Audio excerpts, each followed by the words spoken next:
Bonsoir à vous tous et bienvenue dans ce premier numéro de La Rencontre, une émission consacrée à des interviews, à des débats avec des personnalités aussi bien politiques qu'économiques et surtout scientifiques.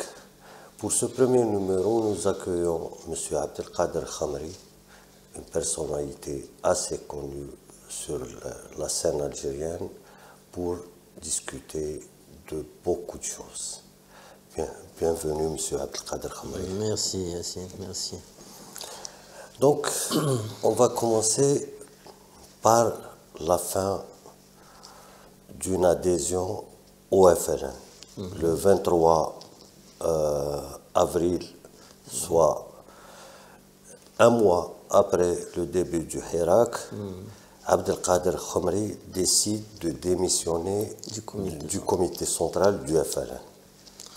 La raison, c'est quoi? Absolument. D'abord, je tiens à vous remercier, vous et l'équipe, pour cette invitation. Je ne suis pas trop bavard, mais avec votre insistance, j'ai accepté d'animer avec vous cette émission. Pour une raison très simple. J'ai vu quelques émissions de rencontres au niveau de votre télévision, de votre chaîne de télévision, et j'étais un peu séduit par le niveau du débat. Et la dernière émission que j'ai vue, c'est celle de Louisa. Et j'ai vu aussi une autre émission de Abdelbari Atouane. Oui, effectivement. Donc vous avez un excellent jeune ici qui a animé cette discussion. Et donc, je dis, ça fait partie des... Je me permets de vous couper, comme je dis, c'est un phénomène. C'est quelqu'un qui était marginalisé à TBSA, il a participé au Hirak, on lui a fomenté un dossier bidon pour l'emprisonner. Après, quand j'ai pris les rênes de la chaîne télé, je l'ai appelé, j'ai dit, tu as du potentiel, il y a de l'espoir dans ce pays. Et c'est un exemple de quelqu'un qui était marginalisé, il commence maintenant, son émission prend le dessus sur toutes les émissions arabes en termes de philosophie. Voilà, c'est juste pour dire, mais il y a l'espoir. J'ai bien aimé, j'ai suivi avec beaucoup d'intérêt, j'ai beaucoup apprécié sa ténacité, sa rigueur et son enthousiasme et son engagement pour les grandes questions qui sont apparues de manière assez claire dans le débat. Pour revenir au sujet de notre émission, il me semble qu'il serait nécessaire, avant de s'attarder un peu sur cette démission du comité central, je précise, c'est du comité central. Pas du parti? Non. Jusqu'à maintenant, je n'ai pas démissionné du parti, j'ai démissionné du comité central, parce que j'ai jugé utile, à ce moment-là, qu'il fallait faire entendre une voix pour rejeter un peu la gabegie et pour rejeter un peu ce qui se passait au niveau du FLN. Alors, je vous rappelle que ce parti, qui est aussi l'une l'expression de l'essence de l'État, a connu beaucoup de crises. Et l'une des crises majeures qu'il a connues, c'est quand il est devenu partie prenante dans un conflit entre une partie du pouvoir et une autre partie du pouvoir. C'est vrai. J'ai trouvé insensé que le parti auquel j'appartenais rentre dans la danse d'un conflit entre l'État et ses services de renseignement. Et ça, c'est une problématique majeure que non seulement j'ai pas admis, mais j'ai rejeté. Parce qu'on n'avait pas besoin de ce type de conflit. Et bon, comme vous savez, Mais il faut reconnaître que le FLN a été instrumentalisé du moment que les conflits se passaient au sommet de l'État. Oui, oui, tout à fait. Il a été foncièrement instrumentalisé, parce qu'il a pris une position contre une institution de l'État, qui faisait partie de l'État. Et cela s'est passé après l'arrivée de Saïdani en 2013, qui a été désigné comme secrétaire général. Et donc la bagarre s'est engagée entre deux instruments incontournables de l'État national. Donc c'était pas une simple friction, c'était un problème qui était assez dangereux pour le pays. Oui, la diabolisation du DRS, oui, du général Toufik, la diabolisation du DRS et du général Toufik. Et c'est à partir de 2013 que le FLN est devenu une matrice de cette guerre et de cette friction et de cet affrontement. Donc à partir de 2013-2014, le parti a été engagé dans cette bagarre inutile pour le pays. Et à l'origine, il y avait un conflit autour du 4e mandat, pour dire les choses telles qu'elles sont présentées. Donc justement, le sujet du 4e mandat, on en parle souvent, mais dans des considérations de généralité. Qu'en est-il réellement? 4e mandat, en réalité, c'était un mandat de trop. Le président était fatigué, était malade, c'était connu. Et le 3e mandat devait préparer une succession dans la sérénité et la transparence. Malheureusement, il n'y a pas eu accord sur cette démarche-là. Et il y a eu ce 4e mandat qui a été un mandat de trop.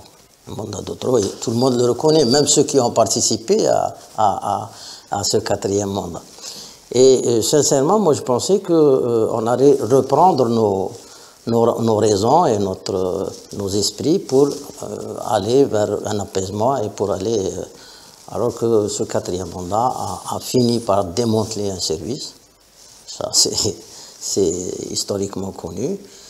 Et ça... Et c'était, comme le disent les gens du DRS, c'est le seul service qu'on n'a pas hérité de l'armée française, absolument, de l'occupation française. Mais on n'avait pas besoin de ça, c'est-à-dire quand bien même il y a un conflit entre les personnes, ça se réglait selon les normes et selon les traditions de notre pays. Donc c'est un conflit qui s'est ajouté à d'autres, et d'autant plus qu'on sortait d'une situation assez grave, c'est la période de la lutte contre le terrorisme, etc.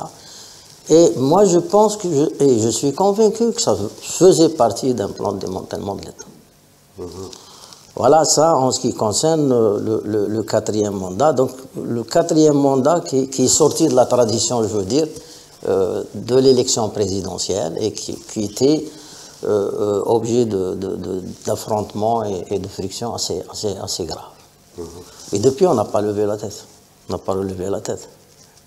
Parce que le 4e mandat a eu lieu, ça a continué un peu, la crise a continué à s'approfondir, et on s'est trouvé aussi devant l'impasse qui a conduit au 5e mandat. Et donc, l'éternel recommencement. Jusqu'au jour où il y a eu le Hirak. Alors, le Hirak... 22 février 2019, c'est un moment assez historique, c'est un moment qui a exprimé un peu la volonté populaire, l'élan populaire pour sortir de tous ces affrontements, pour préserver l'État national et pour préserver l'ensemble des institutions de notre pays. Donc, ça a été un élan assez historique et assez important. Et l'histoire nous dira en tous les cas que c'est grâce au Hirak qu'on est sorti de l'œil du cyclone. Parce que sinon, si on avait continué dans la logique de l'affrontement entre des institutions, je ne sais pas ce qui pourrait rester de l'État à l'époque. Donc l'enjeu principal, à mon avis, du moment, c'était sauver l'État national, sauver les institutions Et il ne faut pas aussi ne pas voir la réalité des choses, parce que le Hirak, en tant qu'élan populaire, a été une issue, a été une solution, a permis une solution pour sortir de la proposition du 5e mandat et aller vers une normalisation tout à fait logique. Mais il y avait aussi des tentatives qui en ont ce que j'appelle une confiserie politique, parce qu'ils voulaient nous faire avaler des choses assez sucrées, qui avaient comme objectif l'atteinte à nos institutions et à l'armée particulièrement. Oui, parce que d'une part, tu as la masse qui dit non au 5e mandat, et une petite minorité qui s'infiltre dedans pour dire mukhabarat irhabiya. Absolument, c'est de ça que je veux parler, absolument. Il faut les dire de manière crue. C'est la vigilance de notre jeunesse particulièrement, parce que le Hirak, c'est la jeunesse. C'est la vigilance de notre nation qui nous a permis d'éviter les dérapages de ce type-là. Ensuite, après l'issue qui a été trouvée, c'est-à-dire le débat s'est posé dans deux termes, dans deux visions, avec deux visions, ou bien faire une transition, ou bien aller vers l'élection. Je le dis sincèrement, à l'époque, tout le monde un peu hésiter sur l'une ou l'autre formule, quelle était la plus rentable et la plus bénéfique pour l'Algérie. Avec le recul, je pense que l'option de l'élection était la meilleure. Était la meilleure parce que nous sommes dans un régime présidentiel et on sait que les décisions importantes se situent à ce niveau, et d'autant plus qu'il y a eu le Hirak après, etc. On avait besoin d'une tête au sommet de l'État pour décider de ce qu'il fallait faire, non seulement pour la gestion du quotidien et du Covid, comme disent certains, mais aussi pour donner un cap à l'État national en cohésion avec les demandes et les sollicitations de notre peuple. Donc, entre la transition et l'élection présidentielle, avec le recul, on sent bien l'importance de ce choix comme meilleure solution. Oui, la transition n'avait pas d'objectif, n'avait pas de contour clair. Pour la transition, on choisit quelques personnalités et on se dit khlas. Moi qui ai vécu une transition, j'ai fait le CNT, ça a servi quand même comme expérience dans une période assez compliquée, assez difficile. Mais même dans ces conditions, on ne peut pas éviter les divergences et qui peuvent arriver à un niveau d'adversité entre une institution qu'on veut qu'elle soit collégiale, mais des fois elle n'est pas collégiale. Donc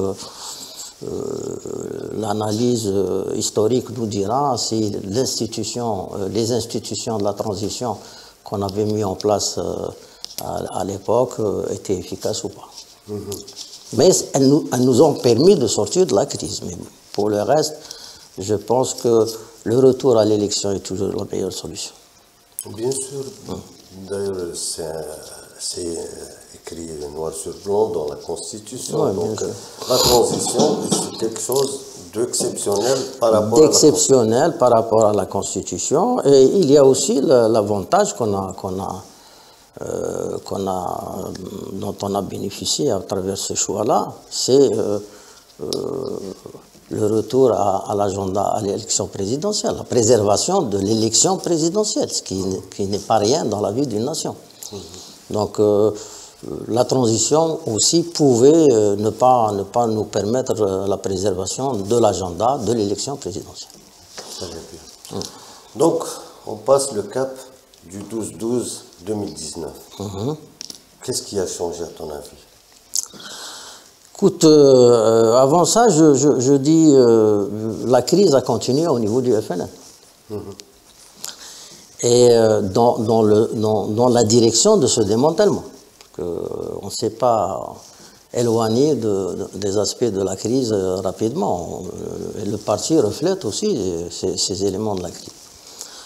Il y a eu, après l'éviction de Saïdani, l'arrivée de Jamal Ould Abbas, en 2016, comme secrétaire général. J'étais dans le comité qui a rédigé la résolution, donc je peux parler à l'aise. La désignation de Ould Abbas comme secrétaire général à la tête du FLN était provisoire, parce qu'il était le plus âgé du comité central. Et le comité central devait se réunir pour élire officiellement un comité central, ce qui n'a pas eu lieu. Donc on a continué dans la volée de l'écrit. Après 2018, Ould Abbas a été évincé, donc il est parti. Et vous vous rappelez, c'est Boucherb qui l'a remplacé. C'est des références historiques, je cite les noms parce que c'est des moments, des repères importants dans l'histoire. Qu'est-ce qui s'est passé? D'abord, le nouveau secrétaire général a dissous les structures du FL, ce qui est d'une manière illégale et d'une manière... Parachuté comme ça pour dissoudre... Oui, il est venu, il a dissous le comité central, qui est une instance issue du 5e congrès. Congrès, oui. Il n'a pas le droit de toucher. Et il a dissous l'ensemble des structures, y compris les muhafadat, tout l'organique, l'organisation sur laquelle reposait le...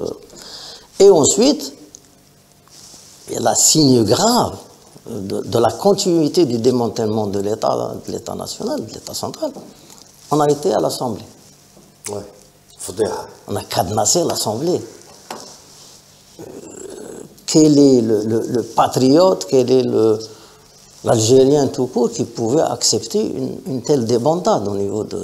Oui, mais ça a commencé avec le discours de Barlaman al-Hafafat, qui était une atteinte ostentatoire à la sérénité du Parlement. Absolument, exact, tout à fait juste, quelle que soit la valeur des personnes ou la qualité, etc., il y a les institutions.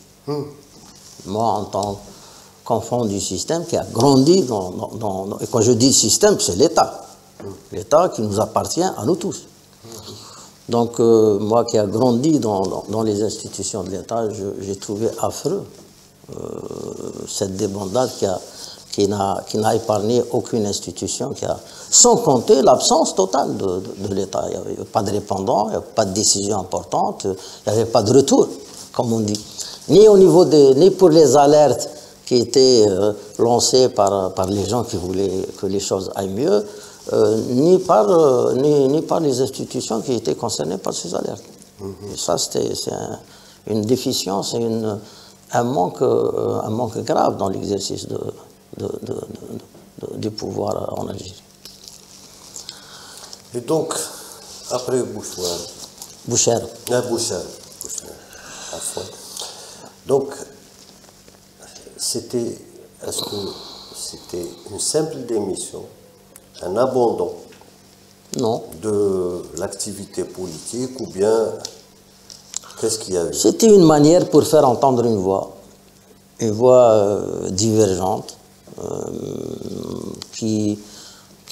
en réalité, moi je suis très rassembleur, j'essaie d'être sage, je connais un peu les aléas de l'évolution de notre pays, et donc j'apprécie les choses à leur juste valeur, c'est-à-dire quand il y a des problèmes insurmontables, c'est des problèmes insurmontables qu'il faut faire mûrir, etc. Quand il y a des problèmes secondaires, c'est des problèmes secondaires. Donc, c'était une manière de faire entendre une voix divergente, une voix opposée à cette situation de débandade générale. Voilà un peu les raisons de cette démission. Et avant, j'ai consulté beaucoup d'amis et camarades du comité central, et je leur ai fait part de prendre des initiatives, de rejeter cette manière de faire, cette manière de gouverner, au moins au niveau du FLN. Bon, vous connaissez un peu la discipline des militants du FLN. Ils pensaient que c'était un peu normal et que c'était les instructions qui venaient. Non, carrément. Quand on général Toufik. Non, là, moi je parle de la crise. Non. Je parle justement au moment de la crise. Il y avait beaucoup de voix qui se sont élevées contre le comportement de la direction du FLN et les gens étaient d'accord pour dire que c'est Général Toufik ou les Harakfekou. Pas forcément ça. Il y a eu... bon, vous connaissez un peu l'état d'esprit des militants. Il y avait une naïveté qui pensait que c'était ça la bonne voie, que c'était ça la solution.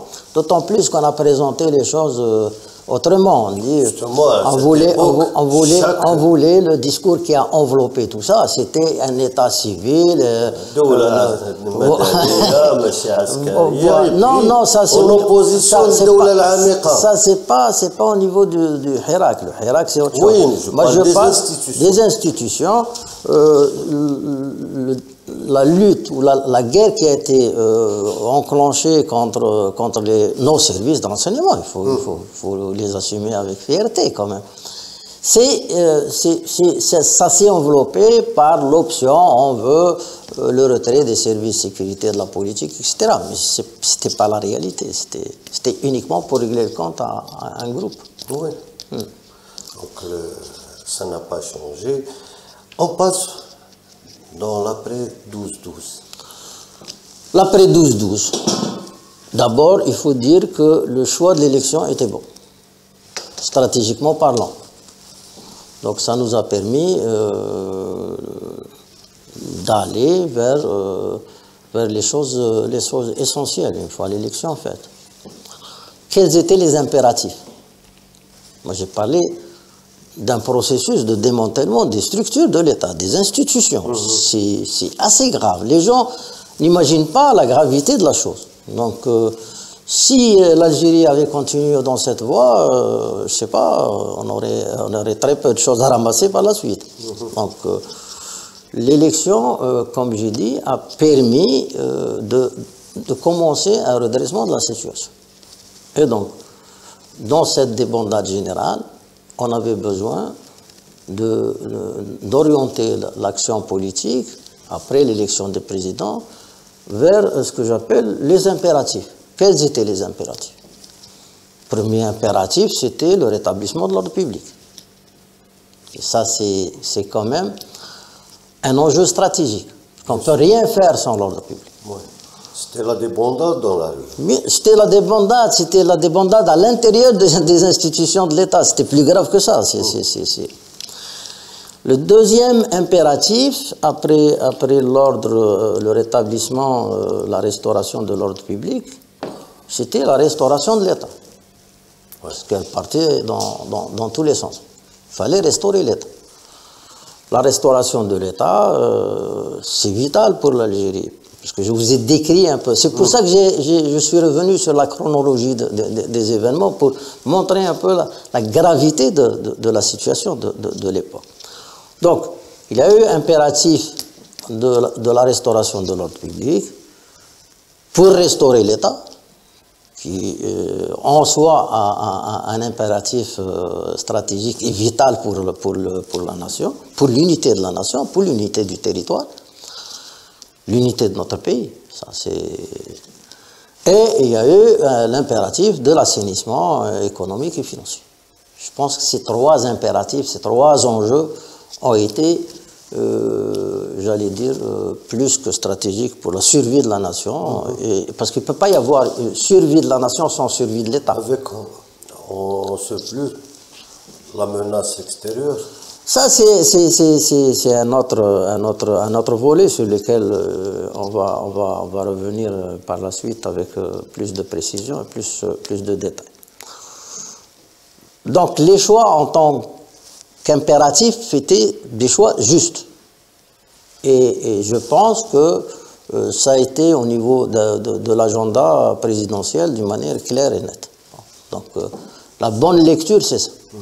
Au-delà de nos adversités, de nos divergences, c'est pas ça le problème. Il faut centrer l'analyse et le débat sur ce qui est, à mon avis, essentiel pour notre survie. Ça, c'est extrêmement important. Maintenant que ces choses ont été assez bien cernées... C'était laborieux aussi. C'était pas facile. On était dans une crise. On était dans une crise. C'était pas simple. Les gens un peu relativisent les choses.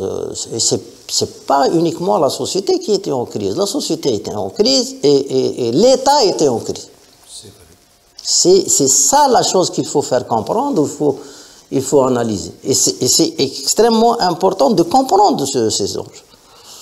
Donc, une fois qu'on a réussi à dépasser je pense que c'est une crise particulière parce que c'est les deux segments qui font la nation, qui font le pays, étaient en crise. Le volet politique et l'État. Donc, c'est extrêmement... Et puis le discours haineux.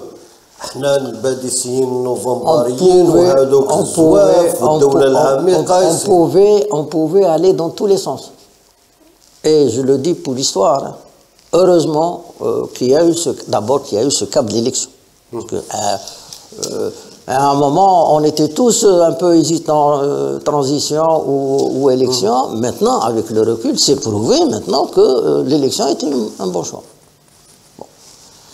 Pour parler de l'élection, on doit aller vers une page publicitaire et on revient dans quelques minutes. À tout à l'heure.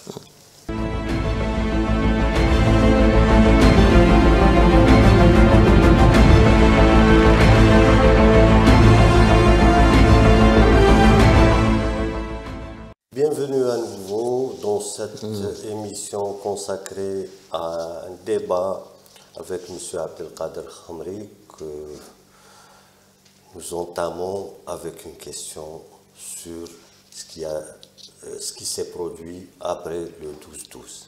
Quel bilan faites-vous de... Bon, comme je vous ai dit, personne ne peut ignorer la gestion de ces enjeux. C'est 3 ou 4 enjeux importants, savoir l'ordre public, la restauration de l'État et l'assainissement économique et financier. Bon, avec en plus une nouvelle constitution. Dans la lutte contre la corruption. Cela s'est accompagné aussi par l'adoption d'une nouvelle constitution. Et là, chez nous, en Algérie, il faut dire la vérité. Quelles que soient les insuffisances d'un texte ou d'un texte juridique ou d'un texte de loi, nous sommes toujours dans la tradition du contrat social. Depuis le 1er novembre. Oui, nous sommes toujours à travers les constitutions différentes qui ont été adoptées depuis 1976, l'élection présidentielle de Boumediene jusqu'à maintenant. Nous sommes restés attachés à ce contrat social qui, pour l'essentiel, préserve le caractère social de l'État algérien, qui est une promesse du 1er novembre. Donc, cette préservation, pour un pays qui veut se développer, s'épanouir, avec une politique de développement humain important, avec la préservation de tous les acquis du peuple algérien, au niveau du logement, au niveau de la santé, au niveau de l'école, de l'université. C'est un contrat social, c'est un package de segments qui est vital pour l'évolution du pays. Et donc, tout ce que j'ai cité, les impératifs, les enjeux, etc., toute l'action n'est pas sortie de ce pacte, de cette tradition de l'État social, de cette tradition d'un contrat social qui réglemente un peu toute cette aspiration à la justice et à la justice sociale. Et donc, si on analyse, pour l'essentiel, on est dedans. On peut avoir des appréciations un peu différentes sur tel ou tel aspect, mais globalement, nous sommes dans ce contrat social. Et comme je vous ai dit, ce contrat social préserve, renforce le caractère social de l'État algérien. Maintenant, pour l'économie, ça fait plus de 30 ans qu'on discute d'une économie de marché. L'objectif est d'aller vers une économie de marché. Mais tu ne peux pas aller vers une économie de marché sans qu'il y ait assainissement de la situation.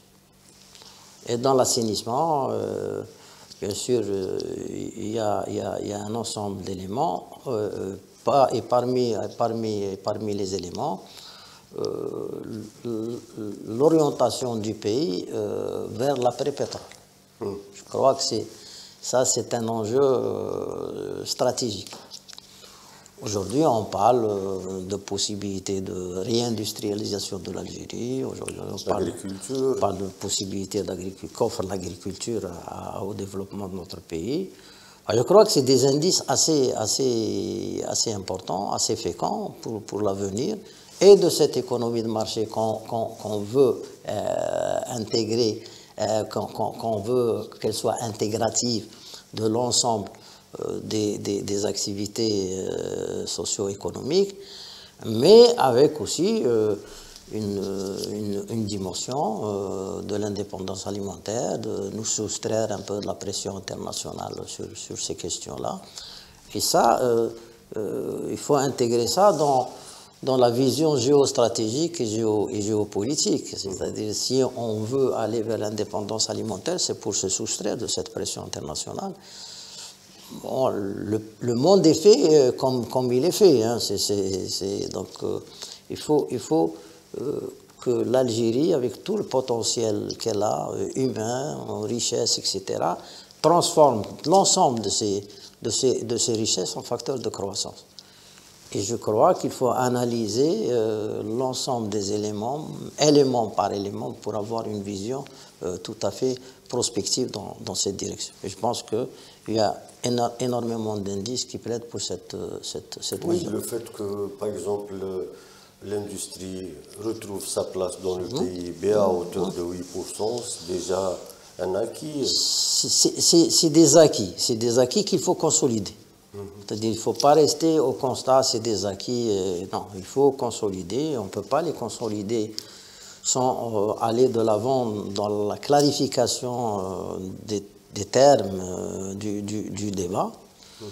On ne peut pas avancer si on ne recrée pas ou on ne travaille pas pour la recréation, la reconstruction d'un consensus national autour des grands objectifs stratégiques, aussi bien au niveau de l'économie qu'au niveau de la politique. Le fait d'éliminer cette oligarchie qui polluait un peu le climat politique, c'est déjà un acquis. Il n'y a pas que ça. Ça, c'est un élément. Mais l'enjeu stratégique, c'est comment capitaliser tout ça pour aller vers une vision prospective qui libère le pays des contraintes, aussi bien financières que... À chaque fois que il faut sortir de cette peur. À chaque fois que le prix du baril baisse, on a peur des conséquences sur la vie de la nation. Et donc, la meilleure approche, c'est capitaliser tout ça pour aller vers une économie diversifiée, vers une économie de l'après-pétrole.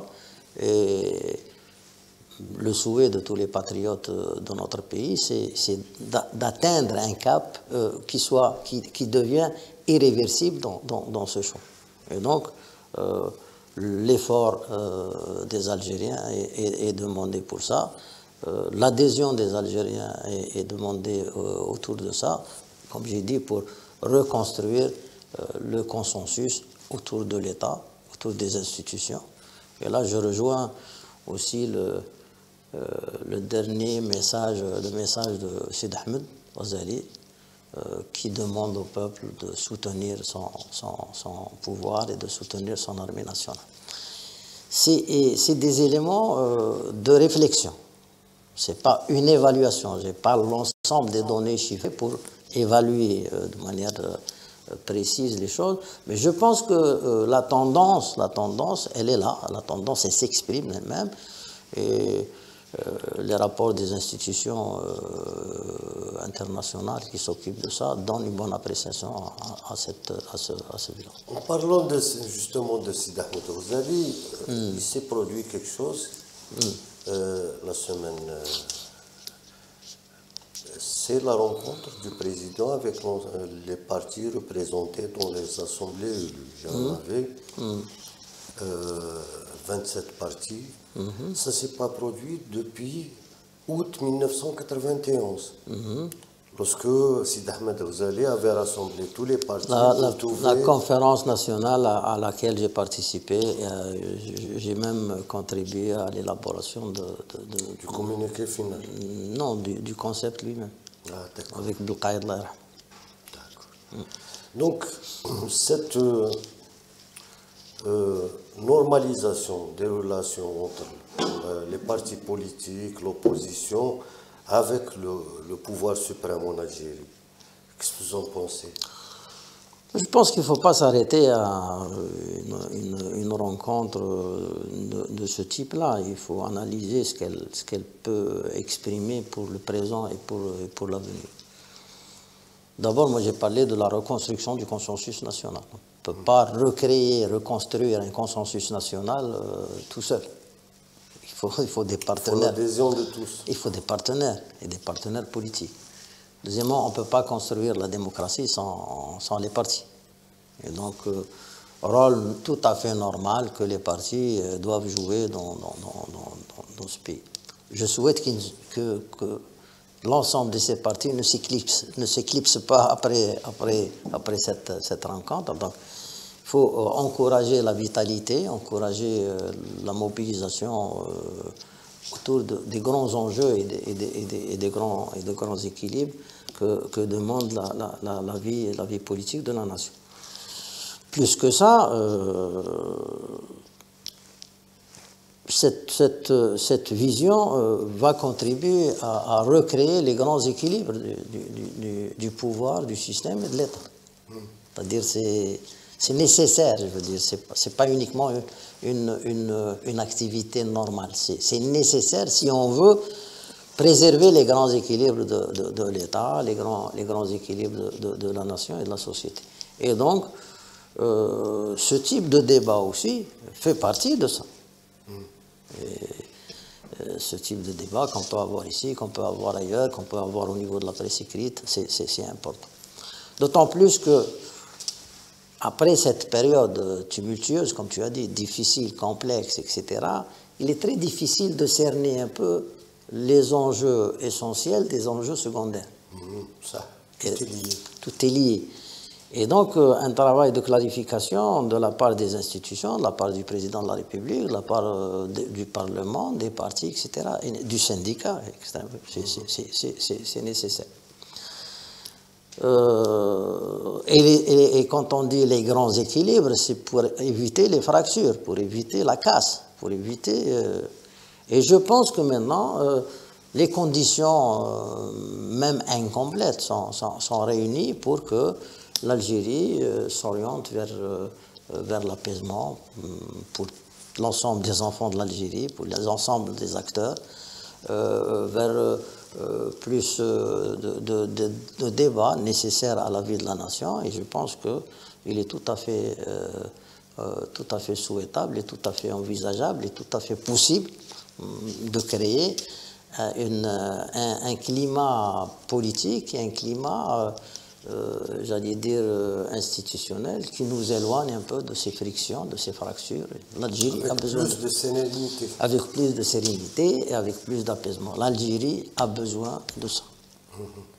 Bon, et je pense que l'ensemble des consciences patriotiques de ce pays adhèrent à cette oui, la meilleure preuve, cette manière de voir. C'est que pour une fois, depuis 1995, où tous les partis politiques sont partants pour la présidentielle, soit en présentant des candidats, soit en soutenant d'autres candidats.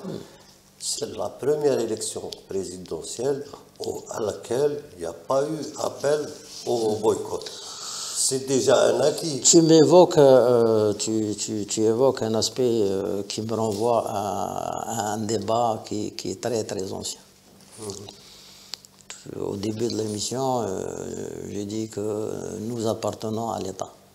Nous appartenons à ce système. Et dans le système, il y a beaucoup de forces positives. Beaucoup.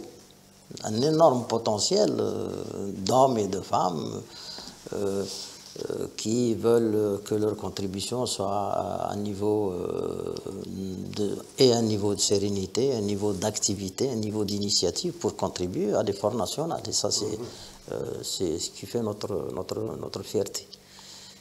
C'est capital de distinguer que à l'intérieur de l'État, quand je dis système, c'est l'État qui nous appartient à tous, il y a énormément de cadres, énormément de forces capables de pousser vers l'avant, capables de pousser pour une meilleure organisation de la société, capables de pousser. Donc c'est capital. C'est capital.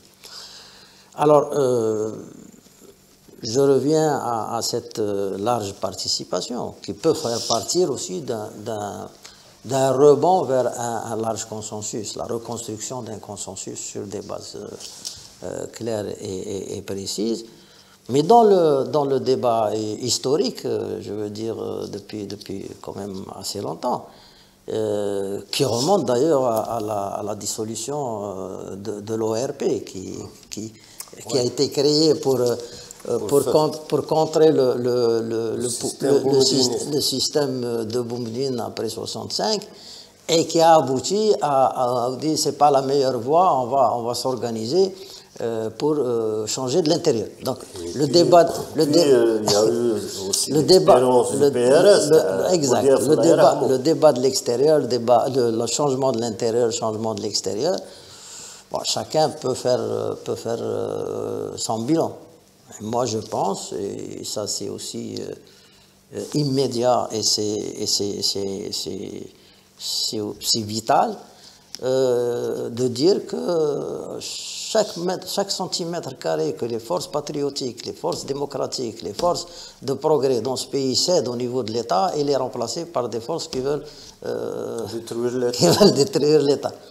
Et donc ça, c'est des enjeux sur lesquels il faut vraiment avoir beaucoup de lucidité pour les analyser, pour les apprécier. Moi, je pense que la place des patriotes, la place des démocrates, la place des nationalistes, de progrès, etc., elle est très très grande au sein de cet État. C'est pas moi qui dis ça, c'est l'histoire. Faut-il rappeler que la révolution, la majorité des dirigeants de la révolution étaient de gauche. Tous, pratiquement. Et donc, l'aspiration à la modernité, l'aspiration est une aspiration qui rejoint la légitimité de la révolution. Donc, alors, pour résumer, moi, je pense que entre le changement de l'extérieur et le changement de l'intérieur, moi, je préfère mobiliser pour changer de l'intérieur. Je reste encore convaincu à ça, et par ça plutôt. Et je pense que j'ai eu même à contribuer, pour citer les partis qui boycottaient. Personnellement, j'ai eu la modeste contribution avec des camarades du FFS qui étaient dans le boycott, à travers des débats, des discussions, etc., de pousser un peu vers cette notion. Je préfère les entendre à l'Assemblée nationale. Oui. Bien sûr. Et au Sénat, et au niveau des mairies, au niveau et ça, c'est la vie démocratique. Et à chaque fois qu'on franchit des caps qui dépassent les subjectivités, c'est un gain pour l'Algérie. Bien sûr. Justement, par rapport à cette nouvelle structuration, quel bilan faut-il faire de l'activité de l'Algérie sur le plan régional, sur le plan international, son rôle au sein de l'ONU, des institutions internationales? Il faut prendre segment par segment, et espace par espace. Nous avons des espaces vitaux connus. L'espace méditerranéen est un espace vital pour l'Algérie. L'espace du monde arabe est un espace vital pour l'Algérie. L'espace africain est un espace vital pour l'Algérie. Parce que nous aspirons à ce que tous ces espaces contribuent à l'émancipation de nos populations. Et de ce fait-là, il faut analyser les éléments qui se sont greffés, de perturbations qui sont greffés sur ces espaces. Donc, ça a été une perturbation pour la Méditerranée.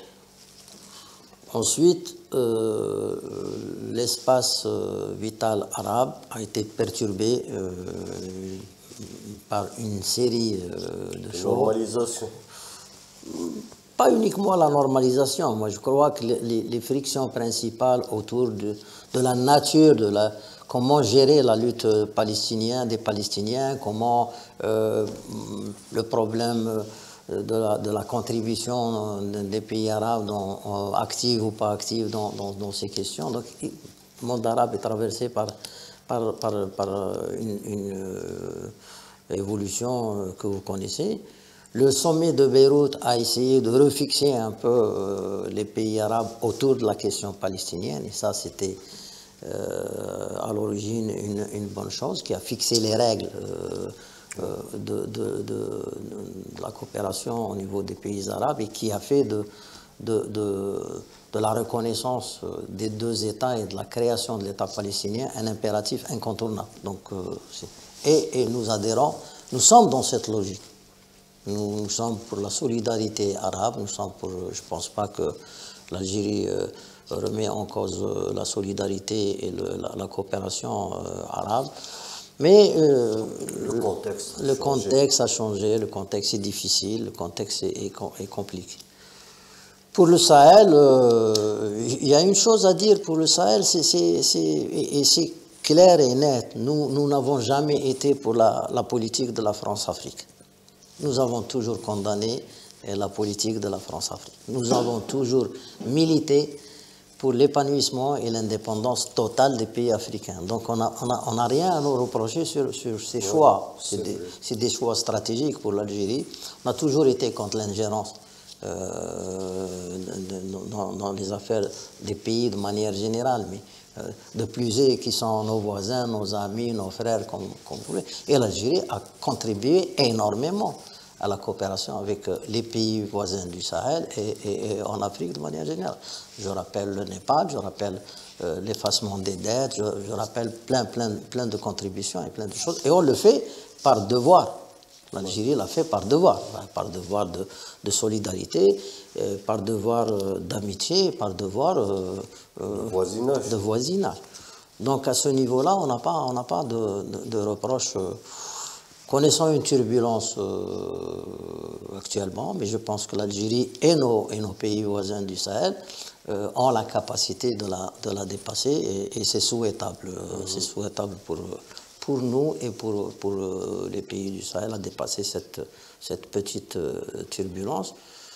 D'autant plus que stratégiquement, il y a un élément qui nous lie, c'est la lutte contre le terrorisme du Sahel. Vous connaissez bien l'implantation des groupes djihadistes dans la région, et que l'Algérie a donné, et elle va encore contribuer à la lutte de ce fléau qui est destructeur. Donc voilà au niveau des espaces vitaux.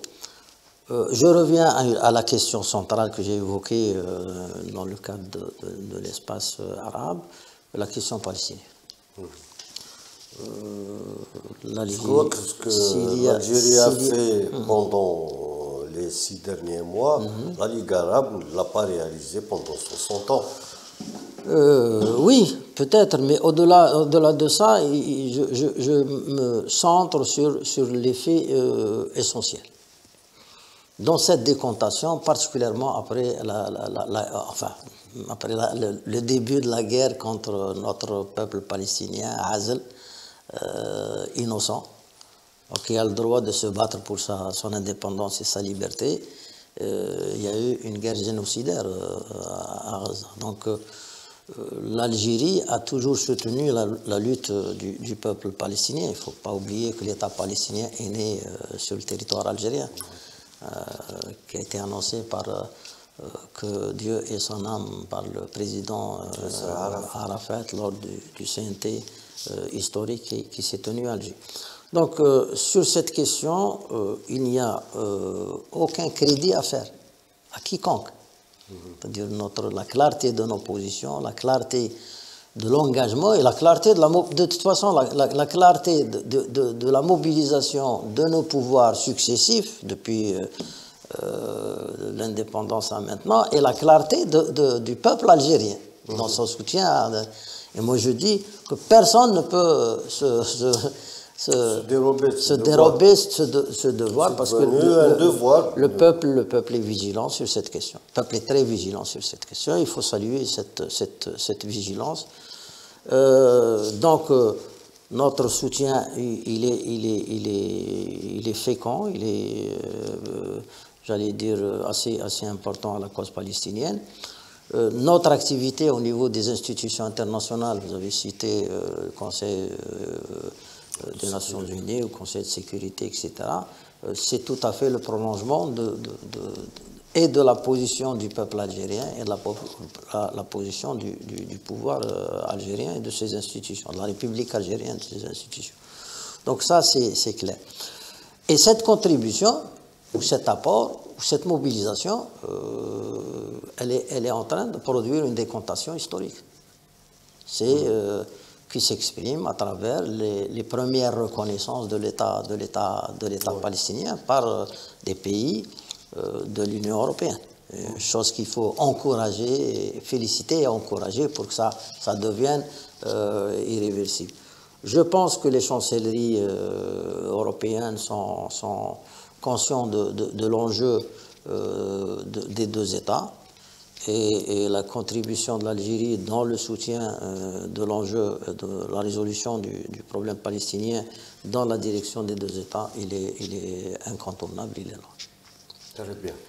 Maintenant, on va parler de Abdelkader Khomery, la personne, l'être humain.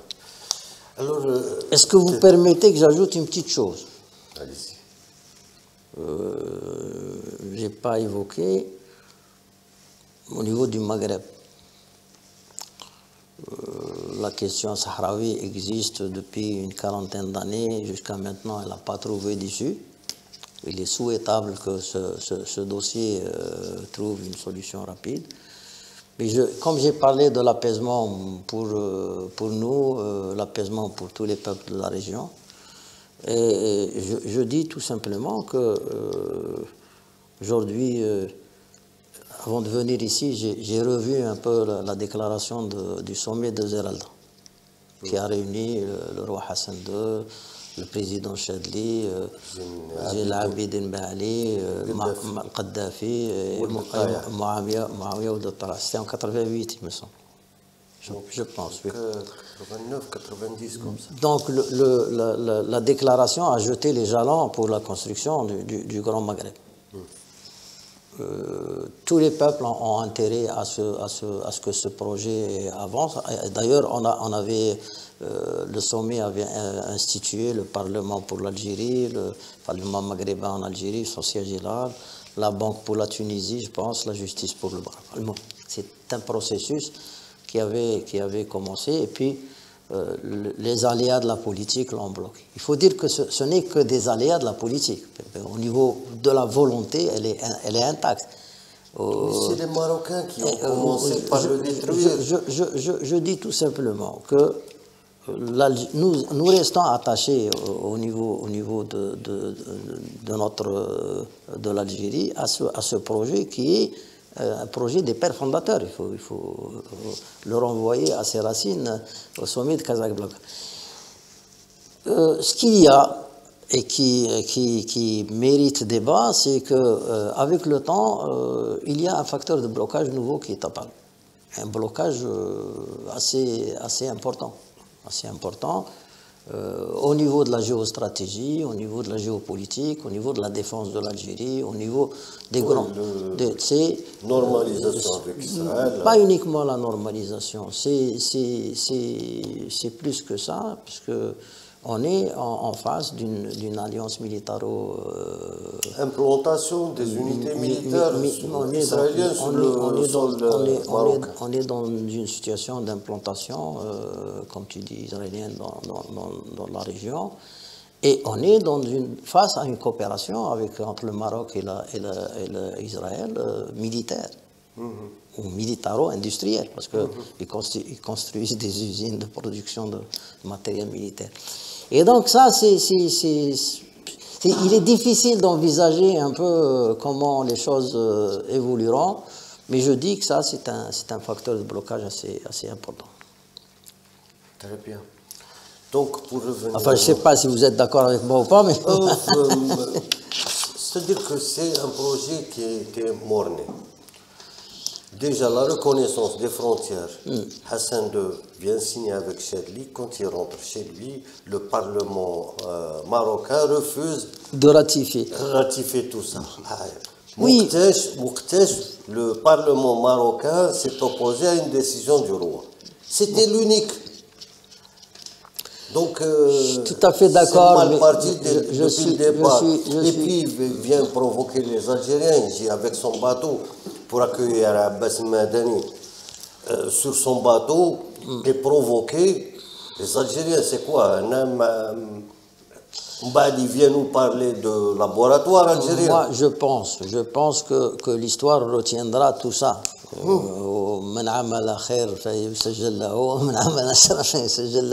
Donc, c'est pas l'Algérie qui a voté sur ce dossier. Jamais. Je dis que l'Algérie est restée fidèle à ce projet. Elle a cette volonté. Elle n'a jamais remis en cause le Grand Maghreb. Et je pense que un jour, on le verra se réaliser. Et je dis aussi que cette coopération militaro-industrielle entre le Maroc et l'Algérie, entre le Maroc et Israël, ni dans l'intérêt du peuple marocain, ni dans l'intérêt du peuple algérien, ni dans l'intérêt des peuples du Maghreb, de manière générale.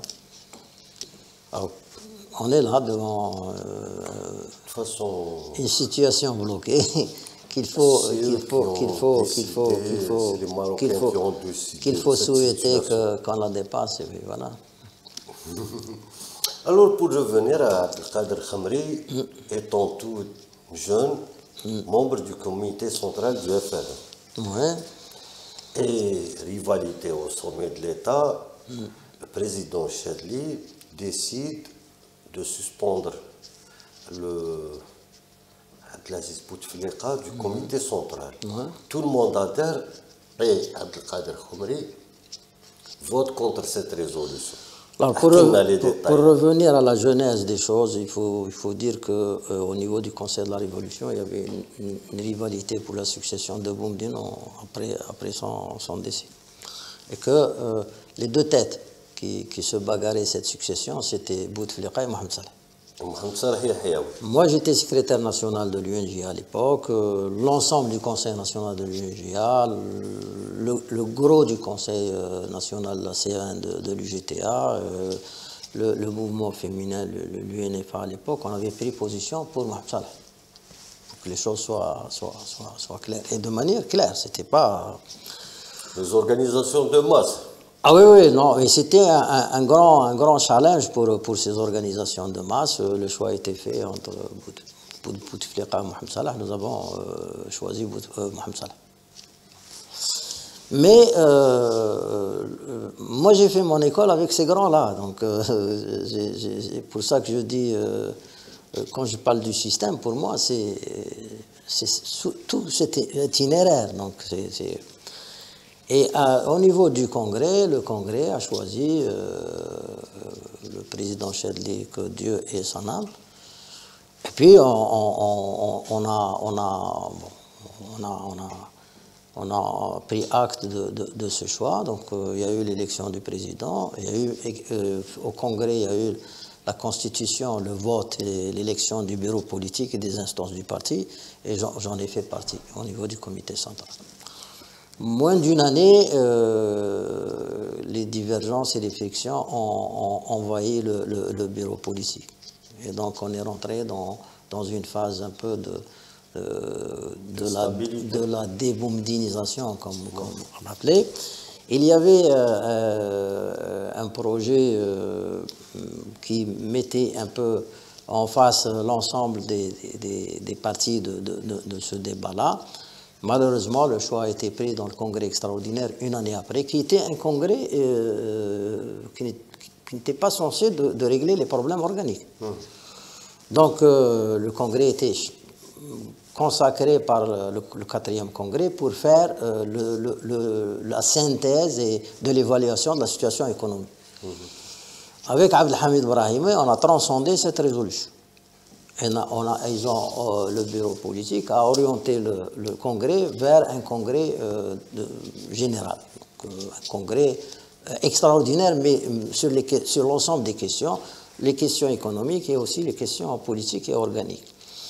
Et donc, au niveau de ce congrès-là, mandat a été donné au président de la République avec de larges prérogatives sur le comité central et sur le bureau politique. C'est à partir de cela qu'un travail de chasse aux sorcières a commencé. Et donc, il y a eu une liste qui a été soumise au vote du comité central pour la liquidation de beaucoup, pas uniquement. Mais c'était spécialement Abdelaziz Bouteflika. Non, c'était Bouteflika, c'était Blaïd Abdeslam, c'était Ghazali, c'était Taïb El Arbi, c'était Ben Cherif. Donc j'avais une grande liste. Si ma mémoire, si je me rappelle bien, c'était une douzaine de personnes. Bon, il y a eu vote et bon, la majorité a voté pour et c'est comme ça que les choses se sont passées. Tu ne le regrettes pas? Non, parce que au niveau de la liste, il y avait des personnalités avec lesquelles je n'étais pas d'accord, mais j'étais contre le principe. Parce qu'au comité central, on n'a rien présenté, ni comme défaillance, ni comme rapport disciplinaire, ni comme ça. Mais c'était un peu... Et ensuite, on est rentré dans une autre situation. Abdelhamid Brahimi était ministre, Premier ministre. Avant d'être, il était ministre des grands équilibres, de la planification des bancaires. Ensuite, il a été nommé Premier ministre. Et c'est là où le rouleau compresseur a commencé à fonctionner sur les entreprises publiques, la restructuration des entreprises, etc. Et on a tout détruit à l'époque. Alors qu'on pouvait préserver cet outil qui était assez bon. Hein. Peut-être au niveau du management, il fallait faire des choses, mais le détruire comme ça, c'était... Et ensuite, on est rentré dans le conflit avec le projet de l'État théocratique qui s'est soldé par une décennie, comme on dit, assez violente et assez noire, pas uniquement noire. C'est regrettable. C'est regrettable. C'est aussi notre histoire qu'il faut assumer avec sérénité. Hein. Les crises dans les nations, il faut les assumer pour en tirer. Ton dernier poste était celui de ministre de la Jeunesse. De la Jeunesse et des Sports. 30 ans après, ma première nomination, je suis revenu à ce poste-là avec insistance, parce que les événements de Ghardaya étaient là. Il y avait un début de grand feu, j'allais dire, au niveau de Ghardaya et au niveau du Sud. Et bon, ceux qui ont pris la décision de me désigner ou de me nommer à ce poste de ministre pensaient que j'allais apporter ma contribution pour éteindre ce feu. J'ai fait ce que j'ai pu et voilà. Donc, tu avais un message pour la jeunesse? Absolument, le message, il est toujours là. C'est-à-dire qu'il faut que les jeunes aient conscience de leur place. dans la nation et que le futur, il est à eux, que l'avenir du pays, il est à eux, qu'on le veuille ou pas. Maintenant, comment organiser tout ça, comment motiver, comment... Bon, les choses sont un peu difficiles compte tenu du taux de chômage encore présent, compte tenu de ce que vit la jeunesse comme difficulté et comme problème. Mais je pense que le défi est là, il faut le prendre au sérieux et passer à cette mobilisation et à la reconstruction de ce consensus, y compris autour des problèmes de jeunesse. Très bien.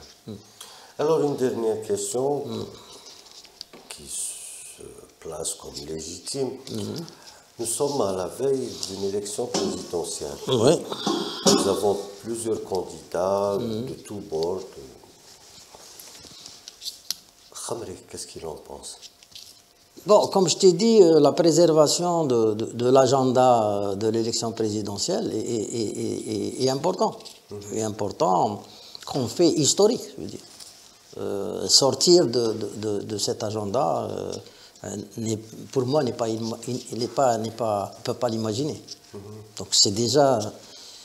C'est important, peut-être on simplifie les choses, mais rester dans l'agenda de l'élection présidentielle à l'expiration, à la fin d'un mandat, etc., c'est important. Maintenant, il y a eu la petite polémique sur anticiper. Moi, j'aurais été inquiet si on avait retardé, donc, au plan de la constitutionnalité des choses. Donc c'est déjà, c'est important.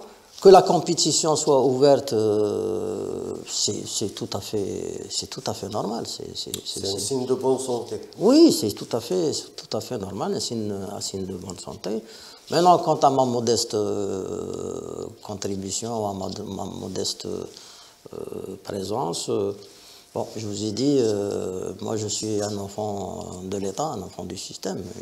Je ne peux pas imaginer un autre choix que choisir le candidat qui répond à cet élément principal dans ma vision des choses. C'est clair. Donc, je soutiendrai le candidat du système. Quel que soit. Le candidat du système, bon, jusqu'à maintenant, je ne peux pas prononcer son nom, mais bon, il n'a pas encore... Le président n'a pas encore annoncé sa candidature, mais de ce côté-là, soyez tranquille. Très bien.